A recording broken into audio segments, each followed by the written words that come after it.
After the monastery of Saint Vindictus fell to the Black Grail's contagious doctrines, and the undead converts marched forward to bolster the siege of New Antioch, the Church of the Metamorphosis came scuttling in to wrap the shattered towers and the bomb-broken walls in mud and saliva, and claim the monastery for their order. Soon the fanes and hallways echoed with new chants. The buzzing, clicking, clacking, squelching mantras of the insectoid monastics. A portable doorway was brought all the way from their home monasteries in the inverted mountains of hell and erected in the desecrated cathedral. And there, the brothers and sisters gather to contemplate the sights that churn eternally in the world beyond.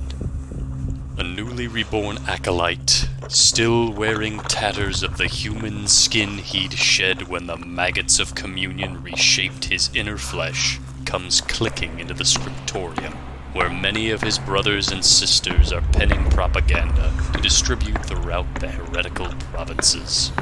At an empty desk, he dips his finger-like mandibles in ink and proceeds to write a screed based on the signs he just beheld beyond the doorway.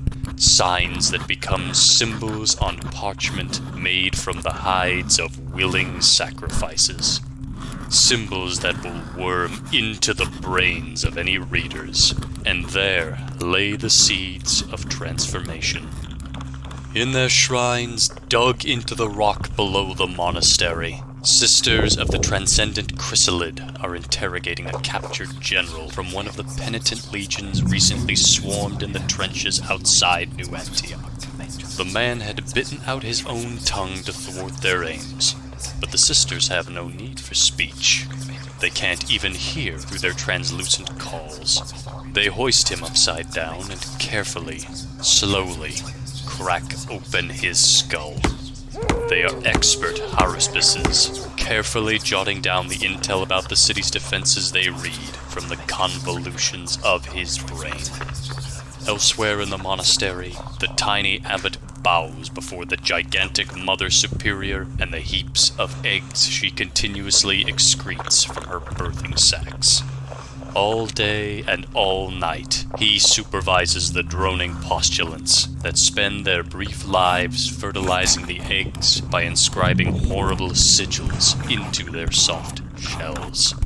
The eggs are packaged in great cases and sent to the captured airfields south of the monastery, where they are taken up by possessed pigeons. The birds will drop their eggs all over New Antioch. Maybe 1 in 1,000 of the maggots that burst from them will find a willing host, but one is all that's needed. Through that person's eyes, the scryers in their bulging cocoons will search the city for weaknesses. All these activities, however, are just chores the monastics perform for the orders of hell in return for their continued solitude. They are not a militant order. They were formed to be scrutineers of the artifacts they call Doorway.